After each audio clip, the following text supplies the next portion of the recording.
नमस्कार मित्रों, आज मैं आपको लेके आया हूँ देवरिया ताल, जो रुद्रप्रयाग जिले के ऊखीमठ में स्थित है। और यहाँ आने के लिए आप ऋषिकेश से लगभग 220 किलोमीटर का सफ़र बाई टैक्सी करते हैं, तब जाके आप सारे गांव पहुंच पाते हैं। और सारे गांव से देवरिया ताल आने के लिए आपको लगभग 3 किलोमीटर की यात्रा, पैदल यात्रा करनी पड़ती है, ट्रैकिंग करनी पड़ती है। और इस ट्रैकिंग के दौरान आपको जंगल से होते हुए हल्की चढ़ाई में ऊपर की ओर बढ़ना होता है। और इस जंगल में आपको पशु पक्षियों की कोलाहट और पशु पक्षियों की आवाज़ें जो कानों को मधुर आनंद देती हैं, वो धीरे धीरे करके आपको सुनाई देती हैं। और रास्ते में आपको छोटी मोटी दुकानें दिखाई देती हैं जो आपको देवरिया ताल तक पहुंचा देती हैं। मित्रों, देवरिया ताल हिमालयी चोटियों के बीच में स्थित है, जो चारों तरफ से पर्वत हैं और बीच में झील है और बड़ा सुंदर है, प्रकृति की गोद में है, बहुत आनंद देता है। इस ताल के बारे में कुछ कहानियाँ भी आती हैं जो महाभारत काल से जुड़ी हुई हैं। कहते हैं जब राजा युधिष्ठिर पांडवों को वनवास हुआ था तो वो यहाँ पे आए थे और दक्ष ने उनकी परीक्षा ली थी। तो माता द्रौपदी जी को जब पानी की प्यास लगी थी तो उन्हें अपने पतियों से पानी के लिए कहा। तो सबसे छोटे जो सहदेव जी थे तो पानी लेने के लिए तालाब में पहुँचे। उन्हें बिना आज्ञा के ही पानी पी लिया और मृत्यु को प्राप्त हो गए। कुछ देर बाद फिर नकुल जी आए, उन्हें भी बिना आज्ञा के पानी पिया और मृत्यु को प्राप्त हो गए।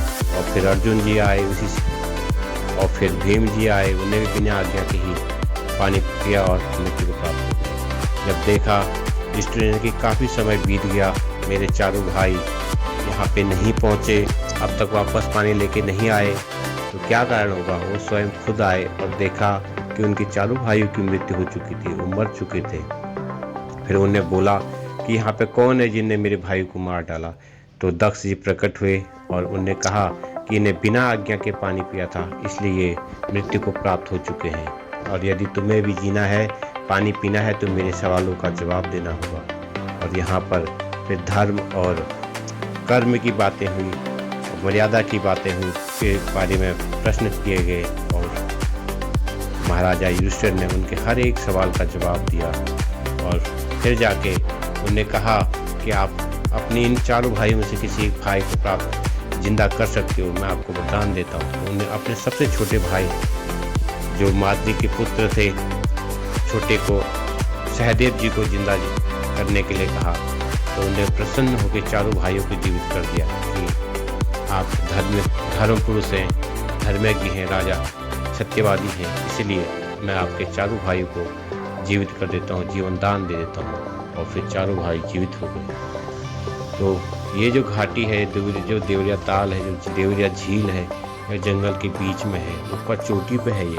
और यहाँ से आप पैदल चंद्रशिला तक पहुँच सकते हैं, जो 12,000 फीट की ऊंचाई पर स्थित है। यहाँ से ट्रैकिंग करते हुए आप वहाँ भी जा सकते हैं, यह काफ़ी हाइट पर है। ये जो तालाब है, ये झील है, ये जंगल के बीच में है। इसमें आपको मछलियाँ भी मिलती हैं, जो जल जीव हैं वो भी मिल जाते हैं, देखने को मिलते हैं। बड़ा सुंदर है, चारों तरफ से शांतिपूर्ण वातावरण है, इसकी चारों तरफ शांति। यहाँ पे जब जाते हैं तो शांति की प्रभाव प्राप्त होती है, पॉजिटिव एनर्जी दिखाई देती है यहाँ पे। यह इसे देखने के लिए लोग दूर दूर से आते हैं, ट्रैकिंग करते हैं। यहाँ से 1-2 दिन की ट्रैकिंग होती है चंद्रशिला के लिए। यहाँ पे वन्य जीव, भालू, बाघ इत्यादि भी दिखाई देते हैं कभी कभार। देखने वाले देख लेते हैं जो यहाँ पे रहते हैं, अक्सर वो बताते हैं इसके बारे में कि बहुत अच्छी यहाँ पे वन्यजीव भी दिखाई देते हैं। इसके चारों तरफ एक चलने का एक पगडंडी मार्ग है जो आपको दिखाई दे रहा होगा। जंगल का रास्ता चारों तरफ से झील के चारों तरफ है। और इस झील की गहराई के बारे में कोई अभी जानता नहीं कितनी गहरी है, इसके बारे में कुछ बताया नहीं गया है। कितनी गहरी इसको किसी ने अभी तक नापा नहीं है। और जो इसका जल है बहुत पीने योग्य है, मीठा जल है, स्वादिष्ट है, बहुत स्वादिष्ट जल है इसको।